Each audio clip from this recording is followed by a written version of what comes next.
can. And we'll jump in. So today we are talking about chapter 4. So we're finally here. We have made it. And Krishna begins to switch directions. So this is the part where Krishna actually begins to speak about himself a bit and speak about some different concepts like lineage, like guru. We go deeper into these things.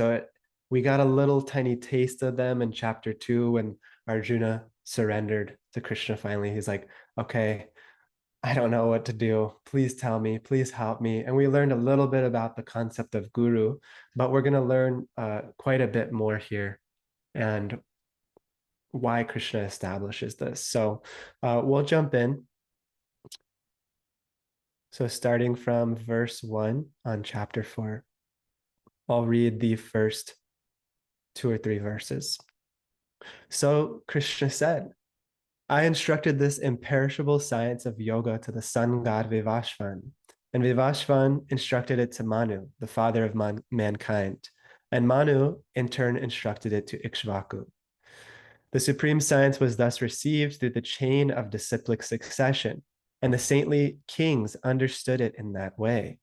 But in course of time, the succession was broken, and therefore the science as it is appears to be lost. That very ancient science of the relationship with the supreme is today told by me to you, because you are my devotee as well as my friend, and can therefore understand the transcendental mystery of this science. Okay. So Krishna is going into a bit of the history and the authenticity and the value of the karma yoga doctrine by establishing where it has come from and its acceptance by various authorities from ancient times, right? So just like when we in our modern science, we want to point out the legitimacy of something, either through literature or through research that we do, we use citations, right, and bibliography. So this is Krishna's bibliography. He says, look, this science has gone back from this established acharya or teacher and this one before him and his predecessor before him. And it's come down this disciplic succession for all these years.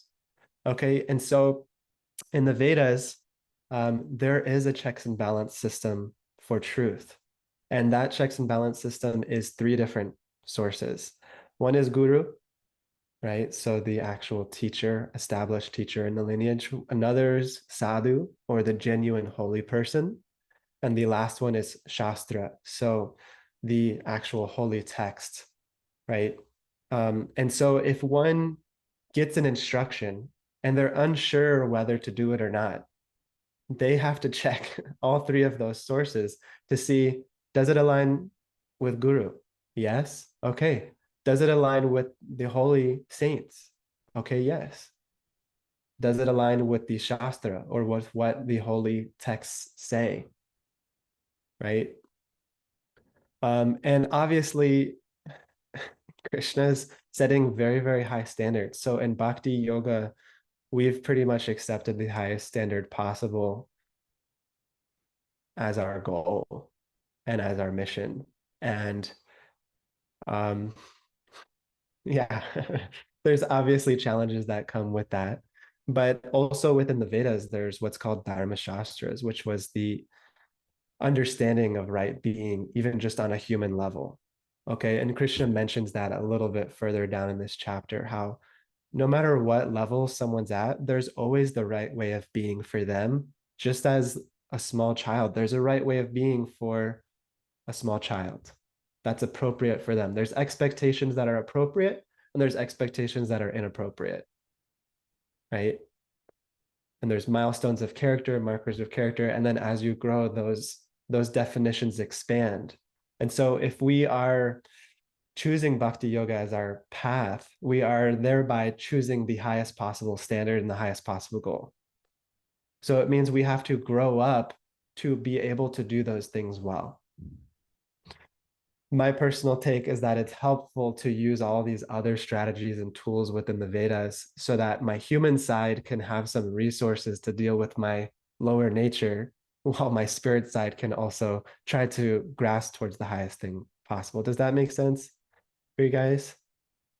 Because I find that we're all along this spectrum. And if I want to make it really crude, I would say that we're all on a spectrum from animal to human to spirit, spiritual.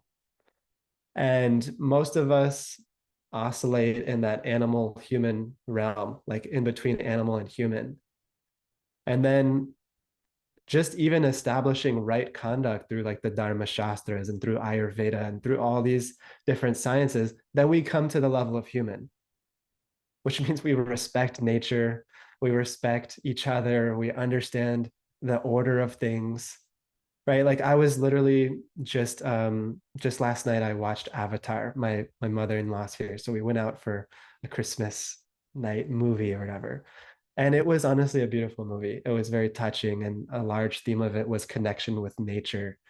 And there's all these themes that are throughout pretty much every spiritual tradition, right? The long hair, the which we have in the Vedic tradition as well, called the Sika, right? I had one for many years, but they connected like their braid of their hair with nature. And they would like have like the tendrils of their hair like connect with the plant and be able to like commune with these plants. And it was such a like touching sentiment of this divine connection with nature. And I was so moved by the movie, which is really what a movie is supposed to be, right? It's supposed to move you. But then as we're getting up out of the movie, there's like so much trash on the floor from people eating popcorn and Skittles and whatever. And I'm like, man, how is it that I'm so moved by this thing that I almost cried multiple times? And other people, it's like a movie that's supposed to move you about the human spirit and nature. And the whole thing was just trashed. Like there was just popcorn everywhere. There was trash everywhere. I was just shocked. And so I thought, man, how upsetting that now we live in this culture that everything is taken as purely entertainment, and we don't actually allow ourselves to be moved by anything. That the heart has become so hard to being moved by truth and by beauty, by art and by music in such a way that it actually changes who we are. We only allow it to enter and hit the dopamine receptors and do its job there, and then we're done with it. But to actually be moved by something such that it actually changes one's character, it's so rare. It's so rare. And that's what opting in to having a teacher is. It's the most intimate thing one could ask. And so if we can't even do it where there's not really a high risk, like in a movie or a simple interaction, then it speaks to how many people are willing to have a guru as their absolute authority in life. It's very low. It's very low, right? So this verse number, anyways, I digress on that, but I think it's something beautiful because the concept of guru has such complexity to it. Because on one hand, it's like this idealized thing that like, yeah, I should have a guru and just submit myself to someone and whatever. And at the same time, we see even so-called saintly people exploiting others as guru and as whatever. And so whenever I see people like quoting Osho or quoting these different people, I get concerned because these are gurus who have utilized the position without embodying the position. They just got all the benefit of the position without any of the responsibility of the position. And that's what Kali Yuga is defined by, is hypocrisy, right? People want position without the responsibility that comes with the position, which means two things. One, responsibility to myself. What is my responsibility to myself and my own character and my own lifestyle and the way I think, speak, live, eat, breathe? And what is my responsibility to others when I'm in this position? And so we see this guy Osho got people to kill other people on his behalf and got so many other things done So in one sense, the topic of guru is so intimate because first of all, who is even seeking truth? Then out of those who are seeking truth, how can one find truth? Because everywhere you look, yeah, we have the best, right? The Jews are like, yeah, we're the chosen. And if you don't have a Jewish soul, you're going to hell, right? You're damned. Christians are, if you don't come through Christ, you're damned. You're going to hell. The only way to the Father is through Christ. And everybody's laying their monopoly on truth. How do you choose when everyone claims they have a monopoly on truth? How do you find someone who's actually pure in their character when so many scandals pop up? So Krishna is giving us a deep dive into understanding who is a qualified guru and who to trust. And it's still tough. It's still tough. He even lays it out so clearly, and it's still tough. So this second verse here, he's basically talking about this concept of what's called parampara. Um, I'll put it in the chat just so we have it. Here we go. Okay, parampara it basically is Sanskrit for this cyclic succession, right? The unbroken chain of teacher to qualified student and so on and so forth for thousands of years, right? And now it's the student's duty to embody what the teacher is teaching. And the only difference between teacher and student is the chair that one sits in, right? A teacher is just a student in a different chair, right? That's what a good teacher is. So this is giving us another glimpse that one's guruhood or one's position should not be self-made. That actually nobody's self-made. People claim to be self-made, but it's actually impossible, first of all, because someone else had to make you, right? Your mom, your dad, you were made. And then everything you know is from something else, someone else.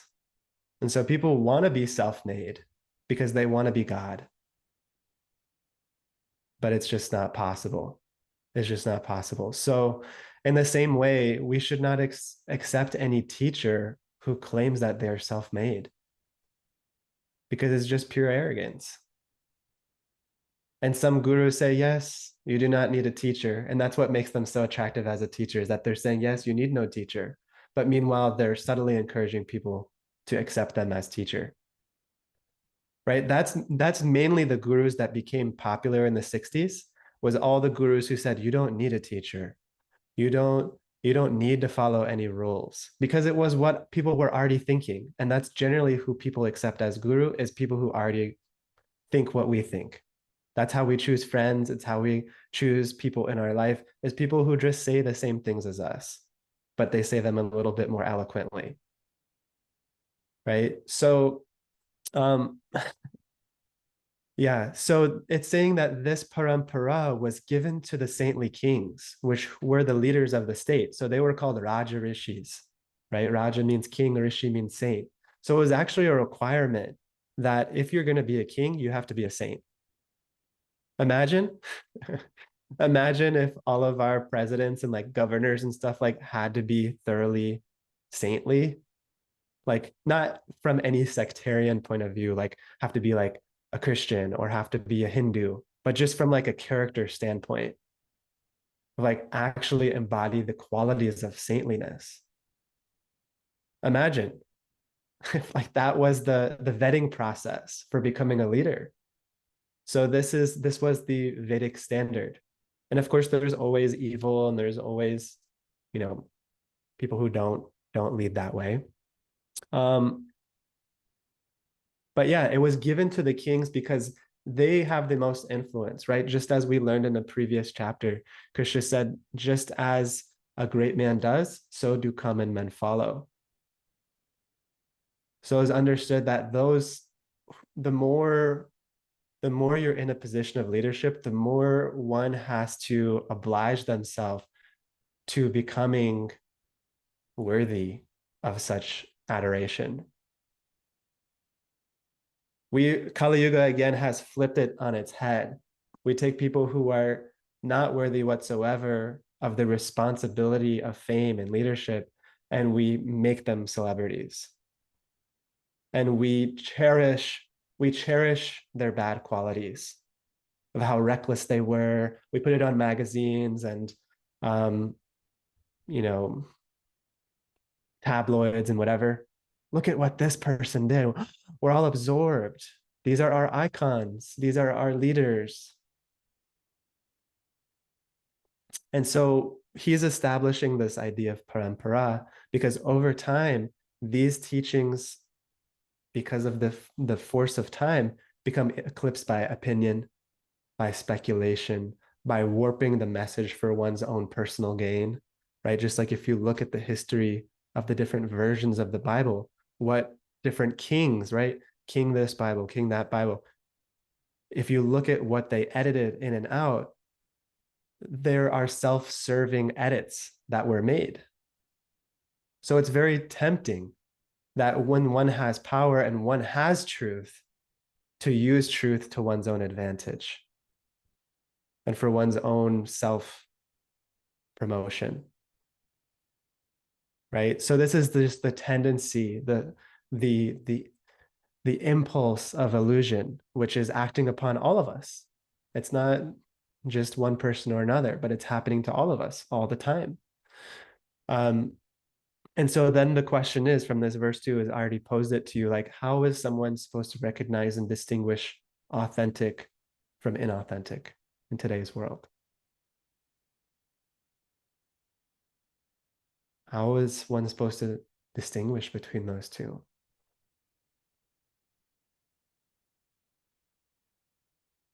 How am I supposed to even distinguish that within myself? So many desires implanted by others and by family and by media. How do I even distinguish in myself what to speak of others? So these are serious issues. These are serious issues. But I was just telling someone, and then we'll move on to the next verse, like that the one of my friends was telling me that the evolution of your inquiry comes before your evolution of your being, right? So your ability to ask better questions and ask more powerful questions determines your ability to evolve yourself as a person, right? So you look at anyone in any position, you have to recreate the questions that went through that person's head that got them to where they were, because that's all that it was. And so the Shastras are imploring us and encouraging us to begin to ask these questions. It's actually beautiful. It's one of the things that attracted me most about the Gita and those who were teaching me the Gita was that they really encouraged doubt. They really encouraged questioning. They really encouraged critical thinking. It wasn't just like, here's our truth, accept it. Here's another dogma. It was like, no, really test it out. Really test it out. So the two extremes are like blind faith and blind doubt, just doubting and doubting and doubting. And even you get sufficient answers and you still doubt, or not even wanting sufficient answers because you just like your doubt. So the spiritual um, warrior is supposed to take that middle path of not blindly accepting or blindly rejecting. Okay. So next verse. You guys with me so far? Everything okay? All right, awesome. Let's take a deep breath and exhale. So verse three, there's something important happening here. The qualification of a student is that there's both devotion, right, which means dedicating oneself, and there's some sort of friendship, right? Admiration, love. There's a loving relationship between teacher and student, because then knowledge can actually be transferred. right? Like, did you ever have like a really smart teacher in college, but that just had like, you just did not jive with their attitude or something about them? They're just like, like they know this stuff, but like you're like resentfully taking notes or something. You like, writing it down. You're like, damn, that's a good point. You know, it's just like resentfully learning. It makes it hard. It makes it a lot harder when there's not actually the flow of love. So Krishna is saying it's because you're my friend.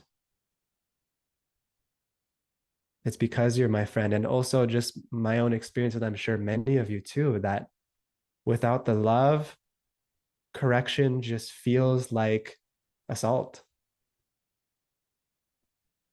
It doesn't feel like me being improved. It feels like me being assaulted because there's no flow of love.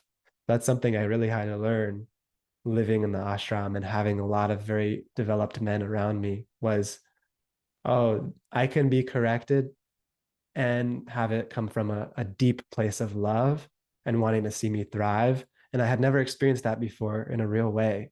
I just been like trashed on, right? Or like my friends just kind of like loved my flaws because they had the same flaws and like nobody was trying to improve them. But then to have men in my life who were just holding me to such a higher standard, correct me, and then see that it was coming from a place of love, it just totally changed the game for me. And I became really into that self transformation process. Um, but it's hard. It's hard to learn because it requires humility. It requires it requires one to admit their own faults. It requires one to come lower to receive. Just like I gave the example of the two cups, if you guys remember, right? In order, if one cup is full and your cup is like 10% full, right? Guru and student, if you just like are adamant about staying in your position as equal to the other, the water cannot be transferred. But if you humble yourself, the water, the wisdom, the love, the knowledge, it can be easily transferred into your glass. But it's the hardest thing for us to bow down. It's just so hard on the ego. A little bit maybe easier for women, but for the male ego, it's really hard to just bow down, just accept someone's more developed, accept someone knows something that you don't. Um, yeah. So yeah, what else do I want to say? Right? Like also, if I'm a type of teacher that's like, I know so much more than you, it's incredible.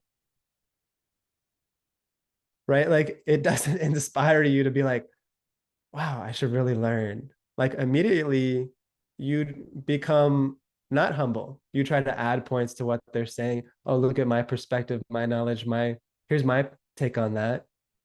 It's very hard to learn if someone asserts themselves as so much better than you. Right. And I also had this experience of like trying to be humble around one of my friends, one of my best friends at the time. And I would like be like, yeah, you know what? Like I'm really struggling with this thing right now. That's like a bad habit. And he'd be like, oh yeah, like I always see you do that. He would just like immediately like share how much he was keeping track of my bad habits, that he was like always noticing them. I was like, immediately my ego would flare up and be like, you keeping track of all my, I'm like trying to be humble and like expose myself. And you're like, oh yeah, I already know that about you. Like you don't need to tell me. And so it's just like this, it's rare to be able to have that intimacy and to be humble and to benefit from the humility deeply. And it's very rare to find someone who does not relate with you based on some level of self-interest. It's very difficult to find. Unless someone's a pure saint, it's not possible because it's just the lens of karma. It's the lens of lust. It's the lens of desire. It's the lens of the false ego. It's the lens of attachment and aversion. Okay. Um, all right, let's go to the next verses. So Arjuna replies, right? So Krishna has kind of established some authenticity in the lineage and what he's about to speak and substantiate some claims like a bibliography. Now Arjuna says, the sun god Vivashvan is senior by birth to you. How am I to understand that in the beginning you instructed this science to him? Right? So Arjuna is kind of like, huh? Like Krishna, you taught people whose age exceeds yours by millions of years, right? Like Krishna, because in the Vedas, we understand that Krishna appeared around 5,000 years ago. But Arjuna understands that the sun god Vivashvan appeared towards the beginning of this earth's creation, 120 million years ago. And so he's like, how is it that you said you taught the sun god when you born now and he's born 120 million years ago? And so this is the understanding of the concept of avatar, which avatar means one who comes from above to below, right? So Krishna is eternally existing and sometimes appears, right? Just like the sun is always existing, but sometimes it's in our vision and sometimes it's hidden from our vision. So in the same way, Krishna eternally existing appears on this planet, and Krishna speaks about that later, that when there's a decline in humanity, like a large decline in humanity and a large decline in the adherence to principles of Dharma, that he personally appears to reestablish Dharma. Okay. Is this making sense so far? I know it's a little far out of a concept. Um, so Krishna says, many, many births both you and I have passed. I can remember all of them, but you cannot. Right? So that's kind of a difference between us and God is like we can't remember the past life. I can't even remember when I was 4 years old. I can't even remember the things I said 2 weeks ago. So unless you can remember everything forward and backwards, you're not God. Right? Someone tries to challenge you, oh, I am God. I'm like, okay. Do you remember all your births forward and backwards and everything that happened ever? Because that's kind of the qualification we're talking about here for God. You want to be in that position? So, anyways, then Krishna says, although I'm unborn and my transcendental body never deteriorates, and although I'm the Lord of all living entities, I still appear in every millennium in my original transcendental form. So millennium here is actually a translation from the word yuga, and yuga just means every age. So every age, there's 4 ages. There's 4 ages in the Vedas that are described, and we're in the last age of this earth, which is Kali Yuga, which is defined by quarrel and hypocrisy. Wonderful, wonderful age to be in, right? Um, it's said that there's this bull of Dharma, right? Like Bhumi Devi or Mother Earth is represented by the cow, and Dharma is represented by the bull. And that bull has 4 legs: truth, austerity, purity, and nonviolence. Okay. So Satya, Himsa, etc. Those are the 4 legs of the bull of Dharma. And each age, one of the legs gets chopped off. And so this poor bull is barely standing on one leg in this yuga. And the one that's just a little bit left is, believe it or not, truthfulness. All the other ones have gone, purity, etc., have gone. And there's just a tiny bit of truthfulness left. A tiny bit of truthfulness left. And so, anyways, Krishna is saying that every yuga, every one of these 4 yugas, I appear in my original transcendental form. So as I am, because other times Krishna sends different saints, and they come from all different lineages, different saints to spread God's message. So he doesn't come himself in his original form. He has someone else appear in his place. to give spiritual teachings according to place and circumstance. So verse 7 says, whenever and wherever there is a decline in religious practice, so dharma, O descendant of Bharat, and a predominant rise of irreligion, meaning adharma, at that time I descend myself. Okay? So it's like he trying to have all his saints and stuff manage this place. But when it gets too nasty, he's like, all right, I gotta come down there, sweep this up myself. So he comes down and establishes teachings for that age that the people of that age can actually handle. Because in Kali Yuga, we can handle very little as far as spiritual practice and truth. So that's why we get the practice of Harinam, of Kirtan, of mantra, because it's so easy. Anyone can do it.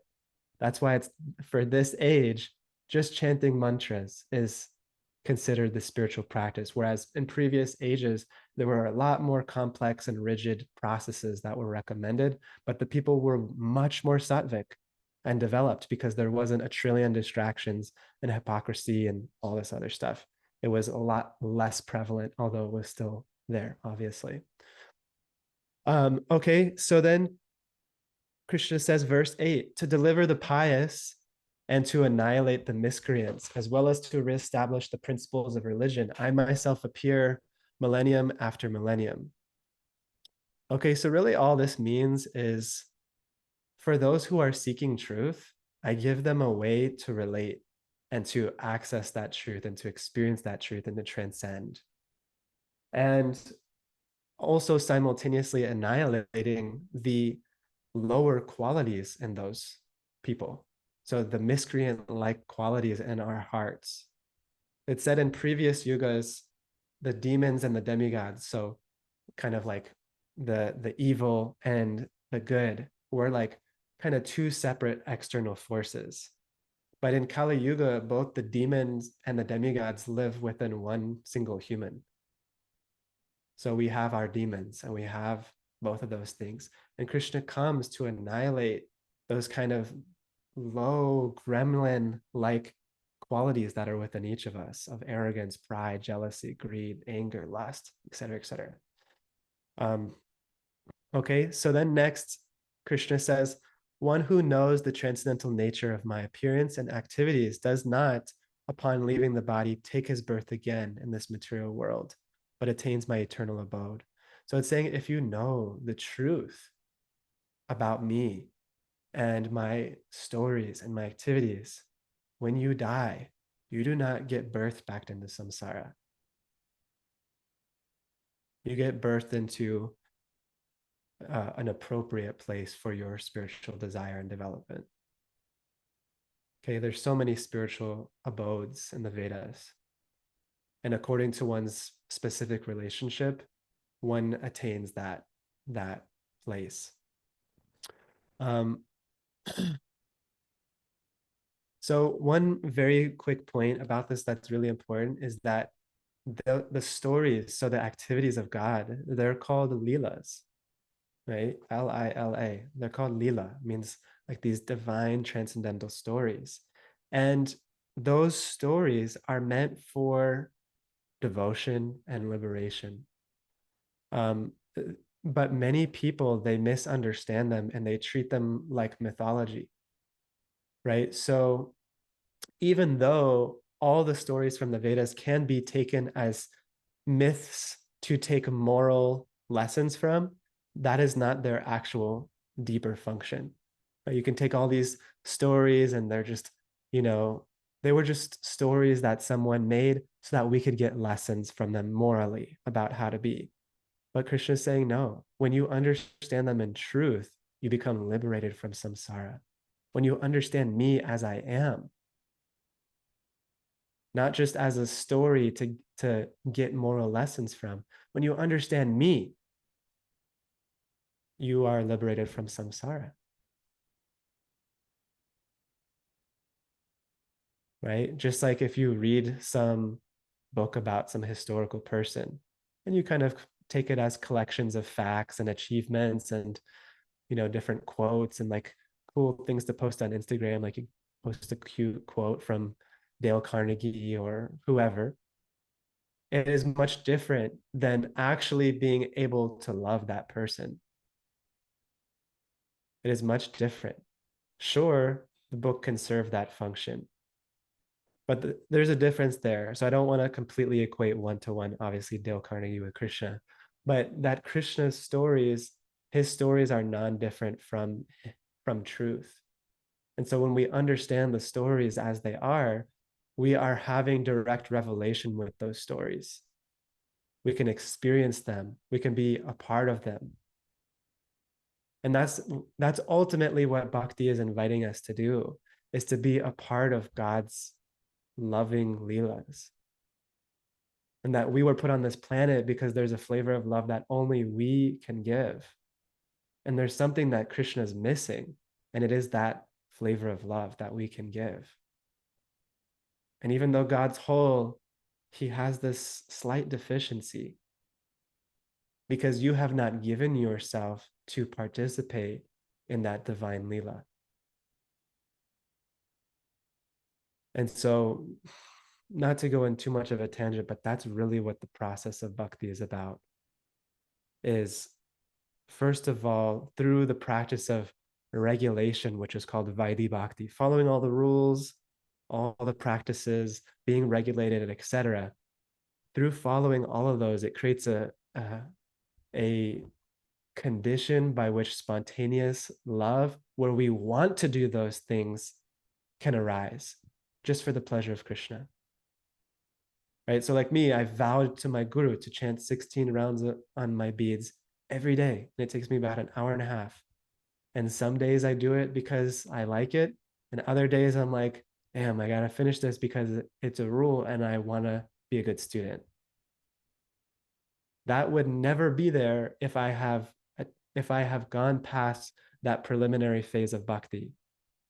The rules are there so that we can develop a, a condition from which spontaneous love, from which every movement is love, right? They say where every step is a dance, where every word of the song, where everything just becomes imbued with that desire to please the beloved. That we're all longing for that. And we find it in these tiny, minuscule moments. And even that minuscule moment captures us. And we become stunned, kind of like a deer in the headlights, become in awe and reverence and sweetness. But to take that little drop and amplify it times a trillion and make it always is what we're being invited into. But most of us are scared of that. We're scared to be human. We're scared to be persons. We're scared to be loved and love on the deepest levels possible. And so Netflix and chill, so scrolling Instagram, so all these other things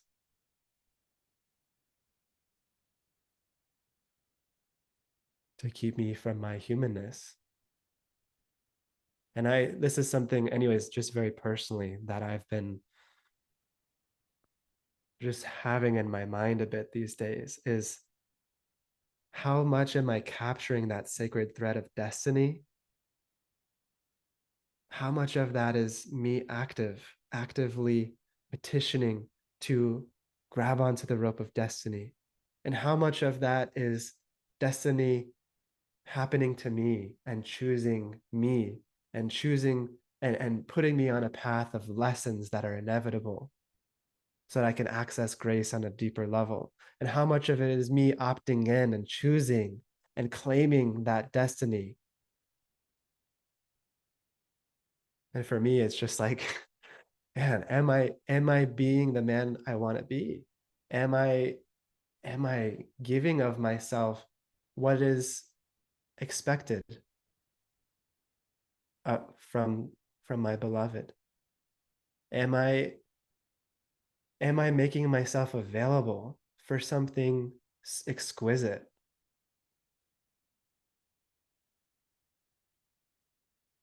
Or am I just chasing something else? Am I distracting myself? So these are some just very personal. I don't know if anyone else resonates or questions that how much am I opting myself into divine reality? And how much am I allowing myself to get swept away by just daily happenings? And how much of it is both? How many moments are both? And so I have these questions inside of me. Can take a deep breath and exhale. So Krishna says, verse 10, being freed from attachment, fear, and anger, being fully absorbed in me and taking refuge in me. Many, many persons in the past have become purified by knowledge of me, and thus they all attain transcendental love. Yeah.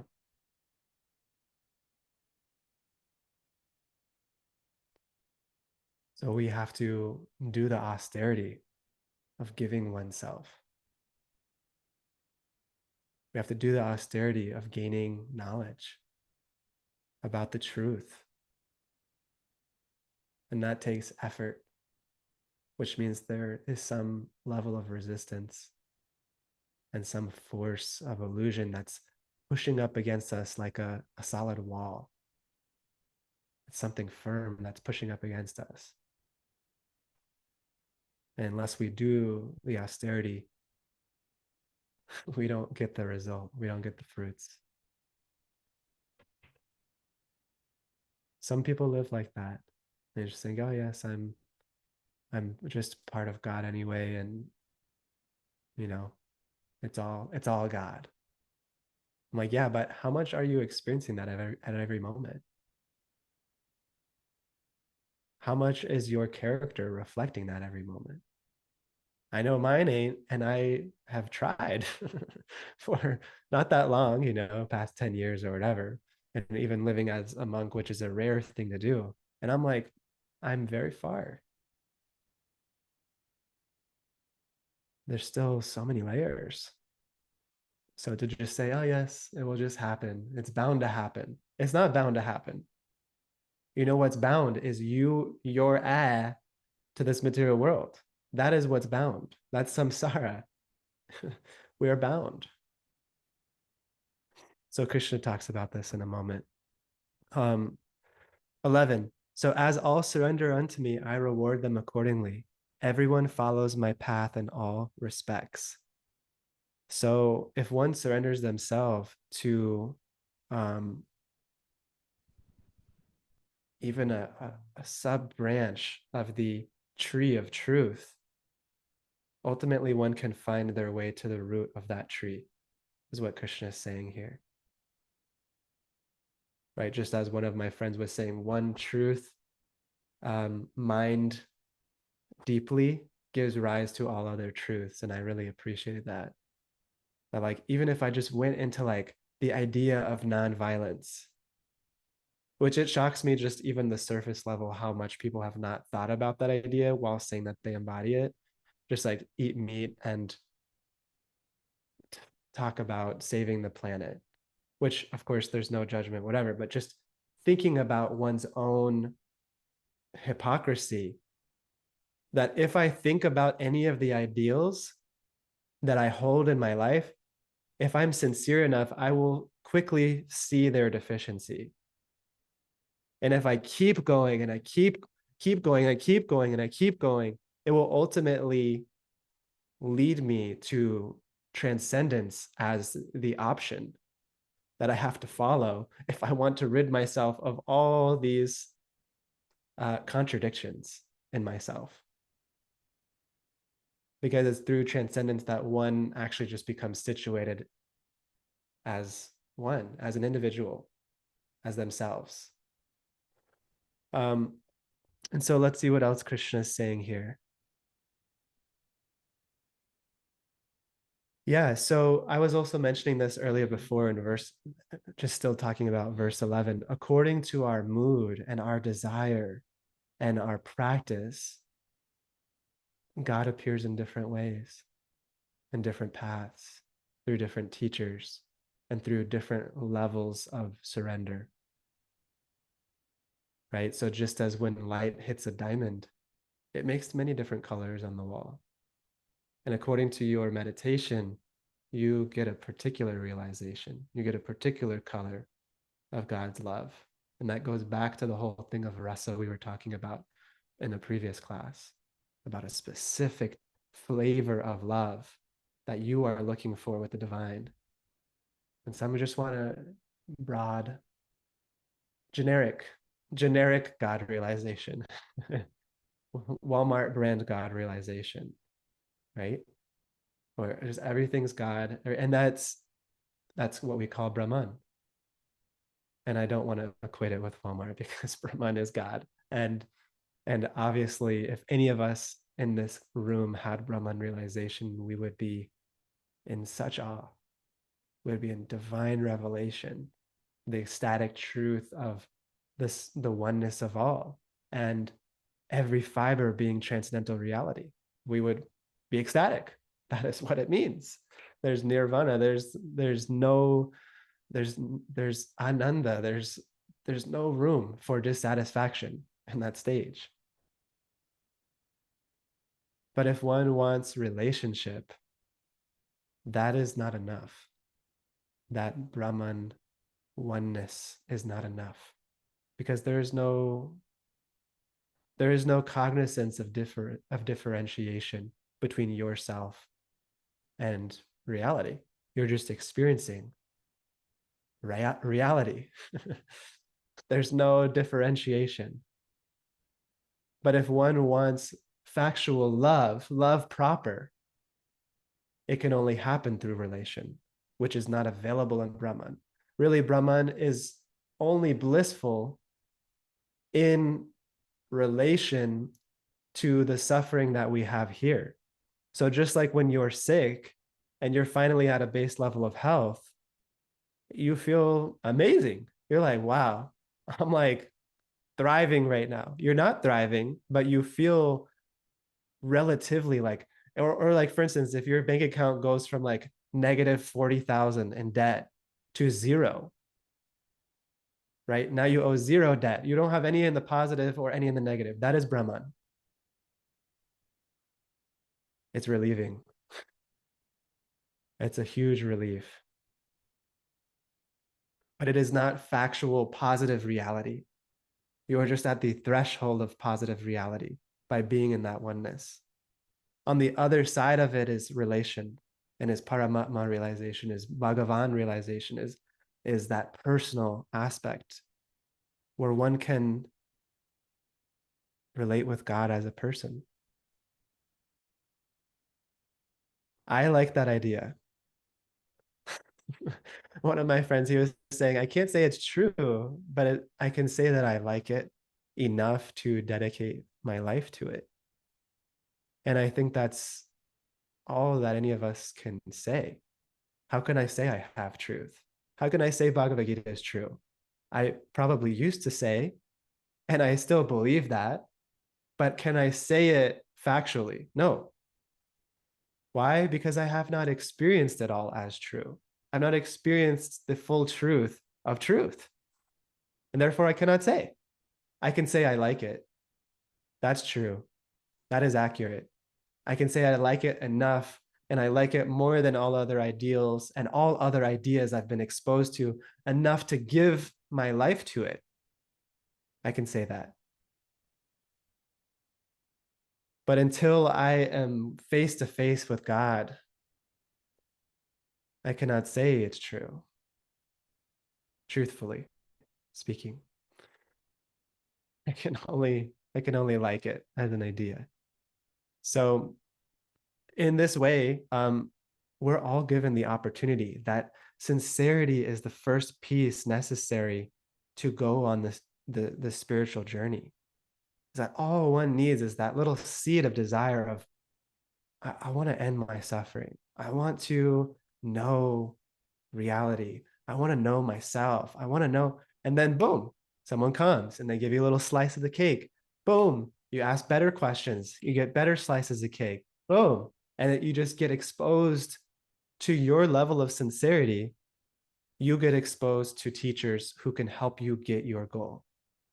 And then there's also grace and causeless mercy, which is a very hard topic to understand because we're used to cause and effect, and causeless means outside of the scope of cause and effect, which means that it is just God's love that comes in the form of saints, of opportunities, of people that walk into our lives and give us everything we could have imagined and more. And we weren't even asking for it. That's God's love. It's no deserving. There's no question of deserving or not deserving. Just is causeless. It's just grace flowing in like a waterfall, and there's nothing you can do about it. And that's how I feel, blessed with the people in my life. Like what a beautiful waterfall. I could have never imagined as a long-haired hippie dude who was 16 years old. It's just like I'm so grateful. I could be anyone. I could be exposed to any type of community and people. And somehow, by God's love and by God's grace, Krishna put monks in my life. Krishna put Bhagavad Gita and Kirtan in my life. And it was the right flavor of love for me to move forward in my life in a tremendous way. And that's what this verse is saying. As one gives themselves, I reward them accordingly. And not only accordingly, but 10,000 times the return on investment.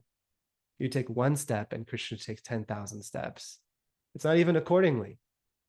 It's so disproportionate, but you have to take some steps.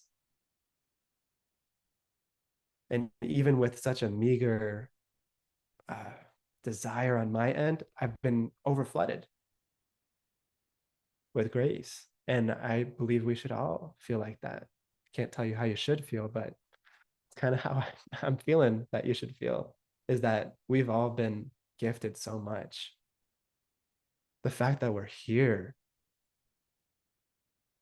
talking about this book, talking about Krishna's words, if we don't realize what a blessing that is, it's such a missed opportunity.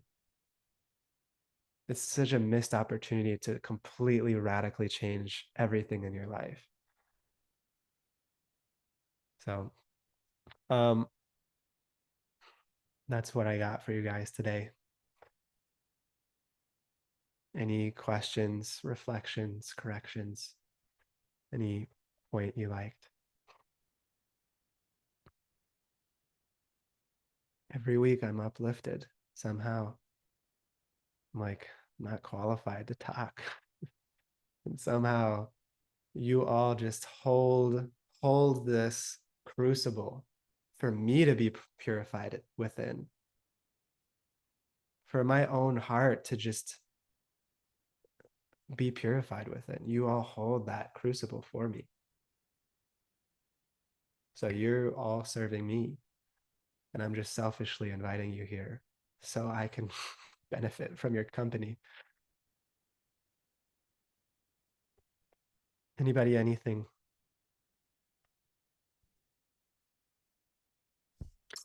I'd like to add actually, one thing which really touched from today's session was that sincerity. Like, as you said, I think there's just a routine or the sincerity which you need to show towards the God as well, because people do say that, oh, I did kirtan, but then something hasn't affected me or something I cannot reflect from. But I think so, like it's a practice, and I think so that is really important in order to be attached to the conscious, or I would say the Krishna conscious. And I think so, like, that's one thing which I've learned, and I'm actually keeping it, making sure that I do follow that and keep that sincerity in my life as well. And Mhm. rest, I think so, it's up to God how much ever grace he wants to shower you with. So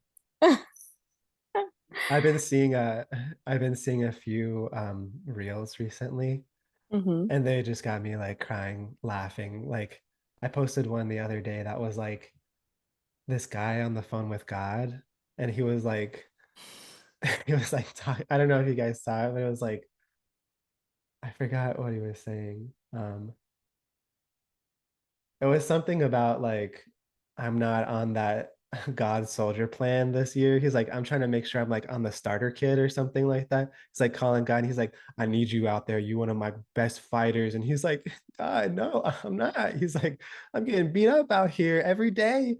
He's like, he's like, yeah, but you know, I'm just doing all this because I care about you, whatever. He's like, where you at? You're just in heaven drinking juice and stuff. And he got me down here fighting all these battles and stuff. I'm not qualified. He's like, you know, I'm always got you. He's like, after the fact, he's like, I go there and then you show up, you know, and it says all these all these different ones. And I saw another one yesterday that was like it was like a lady like and it was just like the phone dialing. So it's just the dial tone in the background. And she was like on hold. And it was like me calling God to make sure I'm not on the self-made woman program for 2023 and that I'm on the sensitive and in need of pampering or something like that program. Like I'm not trying to be challenged by life right now. I think a lot of people feel that, but yeah, all the stuff I'm saying around sincerity, and I want you guys to know that for every class is not how I believe you should think. It's just how I've handled my own process. And so I don't ever want it to come off of like this is how you should be or how you should think or whatever it is. It's just I'm just giving you unfiltered experience of what I've gone through in my spiritual life and what has helped me, the different thought processes that have helped me. Um, I think just one last thing about your point, because it's super important that when people do not feel like they're being benefited by spiritual practice after they've done it, they're like, yeah, I did kirtan or whatever, I didn't feel anything. One is that spiritual life is not about feeling good. Anyone who's genuinely years into it, they will tell you all about it. They will it's like a reformatory. It's like trying to get yourself out of prison. It's not always looking cute. It's like admitting yourself to the hospital, right? Like I am addicted to material reality. I need help. And it doesn't always look cute. People have relapses, people have all sorts of challenges along the way. So one is conflating feeling good with being good and feeling good with spiritual advancement. And that spiritual advancement should always feel like a Zen awakening moment. It doesn't. Sometimes it feels like I'm crying and I'm like horribly upset with myself and just having this moment with God. The second thing I'll say is that a lot of the times that is due to doing things unfavorable, doing too many things that are unfavorable to spiritual growth while doing spiritual things. So you just like go to kirtan and then you get like plastered drunk right after kirtan. It's like the benefit will just, and of course that's an exaggerated example, but just in any area of one's life, if one puts too much dirt, even if it's an effective cleaning method, but you just keep putting dirt on top, you're gonna say, well, it doesn't clean. I'm like, you dumping a bunch of dirt on top of it every day. So there's also that. And there's the right way to practice too. So prescription, right? So it's not that the medicine doesn't work, it's that you're not taking it the right times, the right regularity, right? One of my gurus, he says there should be a time of day, a time of week, a time of month, a time of year, and a time of life, especially dedicated towards one's spiritual practice. So what's the time of day? Early morning hours. What's the time of week? Maybe one day a week that you set. What's the time of month? Well, according to lunar phases, right? We in our tradition we have Akadashi, which is 11th day of the waxing waning moons, and that's the time for more focus. What's the time of year? Well, Kartik in October, November time when it's Sharad Purnima and all these other auspicious things that are happening astrologically. What's the time of life? The end of life. But really, all of it, every day, as much as we can. But those should be more concentrated doses. Time of day, time of week, time of month, time of year, time of life, that we really go deep. And so if someone doesn't have that, they have the right medicine, but they're not following the prescription. And so it will still act, just the benefits might not be super apparent right up front. Just to add, I think so it has more to do even with the belief as well, correct? Like because they believe, oh, I'll get the grace of the God, but then at one point, like if they're not following or if they're not sincere towards their own practice, I think so that is something which has to do with this whole benefit not getting from the kirtan or not from the practice. I think so there has to be some consistency in your practice which you're showering it towards the God. And I think so the belief really plays a big role as well. Like um, I think so that's just my take. I believe that too. I think one thing I'll add is that medicine works whether or not you believe in it, right? You don't like go to the doctor and get a pill and have to understand every single ingredient and how they synthesize it and how it all works. You just have to take it and it works. And so I have experienced that in my own life because as I was chanting more and becoming vegetarian and implementing these practices more and more into my life, unwillingly, like against my will, seemingly, all the things that I found pleasurable began to become distasteful. And I was like, no, I was like, I'm attached. I like didn't like I wanted to still smoke weed and do all these other things. And like it just was becoming less and less pleasurable. And I was like, no. I was like, please. I was like, I'm attached. It was like ripping me away. And without me wanting it, the effect was happening. And so even without that, just a little, but it's also a relationship. And so one has to give themselves a little bit. Just there has to be a crack. You have to leave the door cracked for God to be able to come in, right? Some of us were like, you know, come on in. That's not me. I'm telling you right now, that was not me when I met the monks. I was like, y'all weird. Y'all be chanting about God. I'm not about that. You know, the more you're into God, the more ignorant you are. Like these are all the things that I was believing at this time. I was like, man, y'all need to get educated up in here. That's what y'all need. You know, y'all need to smoke some weed or something. Like these were all my beliefs. I didn't, but then I had an experience of a person, which was a devotee, a monk, a beautiful person.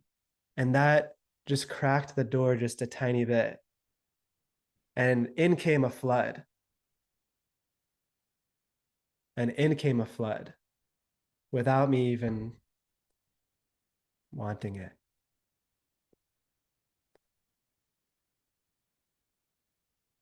Anybody else? Thank you so much for sharing. Anybody else have one point that you liked or anything to share?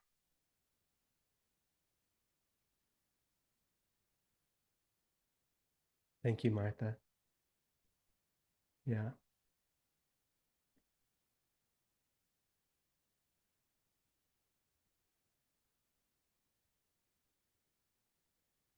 Yeah, Martha, to answer your question, those stories become our own to trust and to follow. It's a bit of a broad question, but absolutely. Like because of the absolute nature of God, which again, I'm going to do this explanation a huge disservice, but the absolute nature of God means that any aspect is equal to all other aspects. So when you chant Krishna's name, within Krishna's name is all knowledge. Within Krishna's name is all of his stories and leelas. Within a leela, you can get all the qualities. So all these different things, because absolute means absolute. If you poke at truth from any angle, it remains the full thing, the full package. I don't know if that makes sense, but as we go deeper, ideally what's supposed to happen as we deepen our practice is that from the chanting comes remembrance of the stories and of the leelas. And it's playing out in our mind. And as we go deeper and deeper, which I'm not there, but as we go deeper, we opt in to participate in the heart in those stories. and in those experiences. And one can factually, not just imaginatory, but one can factually have a communion experience while in those moments, right? So not just imagining oneself there, but as we go deeper and deeper, because of the absolute nature, one actually begins to experience Krishna from Krishna's name. And every time we chant, we understand that Krishna is dancing on the tip of the tongue, and that Krishna in his fullness is present in Krishna's name. We even just remembering that. Srila Prabhupada said, if you just understand that Krishna is in his name, you can become God conscious in a moment. But there's so many obstacles to us accepting that intellectually and also just experientially. So, I have a question. Yeah, sure. As we read and we learn more about Gita, and we read the text and the messages, sometimes I tend to relate to it in a personal way. There is a passage or question that we read, and I relate that to maybe something that's happening in my life or something that happened or something, right? Yeah. So it becomes personal, not too personal, but it becomes personal. But that's how I feel Krishna when I chant his names. I feel that it's personal. Is that the question is that what I was supposed to be feeling? Yes. Yes. I don't want to sound Everyone too has it. shallow with this question. It's No, just that no, not at all shallow. it's really something that every time I open Gita and I read passages that we already read, because I reread what we read. Yeah. Uh, It's a very deep question. It's and not I a can shallow question. I cannot divorce it from me, from my life, from my experiences. Yeah. The more I read, the more it becomes part of what I am or what I am trying to be or what I will be. I don't know. It's natural. It's how we all live every moment of life, is through our lens and relating it to our own story and all that. It's a double-edged sword, because in one sense, when we chant, we should think, my Krishna, right? I'm chanting to my Krishna and to my Radha, to my Devi, my goddess. And at the same time, we have to be careful about accepting Krishna's stories and pastimes as equivalent to our human stories and as analogous, like, oh, well, yeah, that happened to me too, Krishna. And it's just like, then we demote God's godhood. Yes. By equating it with our kind of material understanding of those stories and of those situations. And like, for instance, like Krishna's love for Radha, it's very easy for us to think about it in a material sense of boy loving girl, but understanding that there's no lust there. There's no lust. It's pure prema. It's pure, the purest of love, untinged by any selfish desire, which when we think of women or man, there's selfish desire. When we think of any of these things, there's our own impurity that we are thinking about it through. So that's why you can't just have Shastra, you have to have the checks and balance system, right? Of saint, scripture, and teacher, embodied teacher. Right? Guru, sadhu, shastra. And unless you have confirmation from all these, is this the right thing? Then we develop that natural, intuitive thing over time. And we can factually relate with the Lord as a spontaneous thing. And we can do that in a more minuscule form at the stage that we're at. And it is factual. But for it to be all the time and to be of the purest variety, it takes a lot of time and effort. But when you're chanting, absolutely, my Krishna, it's so personal. Krishna, how can I serve you? Krishna, how can I love you? Krishna, I'm so grateful. Thank you. And that every mantra, every name has that imbued in it. And it's so personal. And it's only you sitting with Krishna. Hope that helps. Thank you. Yeah, absolutely.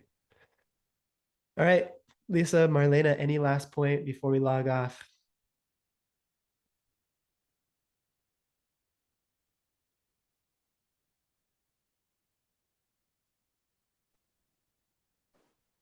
Hello. Hello. Hi. No, it was just really beautiful. I really love these sessions. I really love just sitting together and just hearing about, yeah, just hearing you talk about God. Yeah. It's really wonderful. It's really special. Thank you. Yeah. I feel the same. I'm like, man, y'all got me feeling like I could preach to 1,000 Christians right now or something. I could just get up You on can. there. Just, no, You can. just, Again, it's yeah. belief.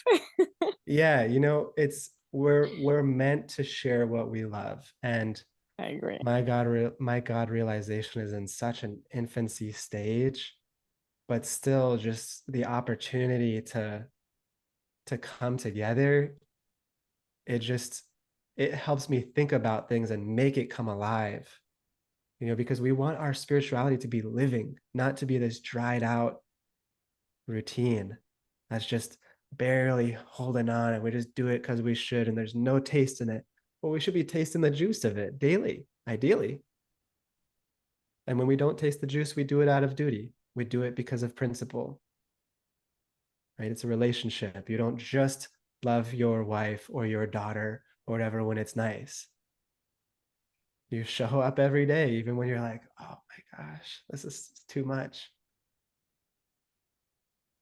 We hold ourselves to those higher standards because that's part of what love is. It's sacrifice, it's austerity, it's showing up. If you don't show up in your relationship with God, even when it's not fun and cute and just a party, then how much do you love? And I'm just saying that for myself. I'm like, okay, how can I be more sincere? So I pray that we can all try to commune, and even just the little moments. Krishna, I want to see you everywhere.